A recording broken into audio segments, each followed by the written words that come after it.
가벼운 마음으로 보기 좋은 영화는 어떤 영화라고 생각하시나요? 각자의 기준이 존재하겠지만 저는 소소한 웃음과 마음이 따뜻해지는 그런 영화를 좋아합니다. 바로 이 영화처럼 말이죠. 이케아 옷장에서 시작된 특별한 여행은 유쾌함보다는 즐거움이 어울리는 영화입니다. 영화를 보면서 폭소를 하거나 빵빵 터지는 웃음이 아니라 미소가 지어지는 그런 영화입니다. 그리고 영화에 등장하는 다양한 여행지들은 영화를 보는 관객들에게 여행에 충동이 들게 만듭니다. 하지만 영화의 처음은 무거운 이야기를 할 것이라고 생각이 들게 만듭니다. 사람은 모두 평등한가? 라는 근본적인 질문을 던지면서 시작하는데, 살면서 우리는 많은 선택을 하면서 살지만 정작 어떤 환경에서 태어날지는 선택할 수가 없다 라는 이야기로 시작을 하고 있습니다. 그저 태어나기 전에 만들어진 환경 아래서 자신이 할 수 있는 선택을 하면서 살아간다는 것을 영화의 시작을 통해서 보여주고 있습니다. 영화를 보면서 선택을 할 수 있다는 것은 그나마 여유가 있는 삶이라고 생각이 들었습니다. 그런 선택조차 할 수 없는 자신의 삶을 위해서 어쩔 수 없는 선택을 하는 사람들이 존재하고 있다는 것을 영화는 보여주고 있었습니다. 우리는 눈으로 잘 보이는 높은 곳의 사람들을 부러워하며 살아갑니다.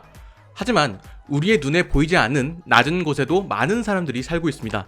그러한 이야기를 우리는 영화 기생충을 통해 이미 접해봤을 것입니다. 영화의 주된 소재인 이케아라는 매장 또한 어느 정도 발전이 된 나라에서 볼 수 있는 매장입니다. 때문에 비교적 낙후된 지역에서 살고 있는 아자라는 캐릭터는 그런 이케아를 부유한 삶의 모습이라고 생각하며 살아갑니다. 이케아는 세계에서 가장 유명한 가구 브랜드이지만 그것 또한 누군가에게는 사치스럽게 느껴지는 지금의 상황을 잘 보여주고 있습니다. 이렇게 무거울 수 있는 내용을 영화는 전혀 다른 방향으로 풀이해내고 있습니다. 예상치 못한 여행을 통해서 자신과 다른 환경에서 살아가는 여러 사람들과 마주하게 됩니다. 난민의 삶을 살아가는 사람들, 그리고 높은 소득을 얻으며 살아가는 사람들까지 다양한 사람들을 만나게 되면서 그 과정들을 상당히 가벼운 톤으로 풀어내고 있기 때문에 지루하게 느껴지지 않습니다. 애초에 영화가 무게를 잡고 있는 영화가 아니기 때문에 영화가 하는 이야기를 가벼운 마음으로 받아들일 수 있게 됩니다. 그리고 영화의 결말이 말하는 이야기 또한 주인공이 자신의 처한 상황에서 탈피하는 모습으로 마무리가 되었다는 점에서 영화가 유지하고 있는 톤과 잘 어울리게 느껴졌습니다. 영화를 다 본 뒤에 성인을 위한 동화 한 편을 본 것 같다는 느낌이 들었습니다. 분명 영화 속 주인공은 여러 범죄를 저지르고 다니고 있었습니다.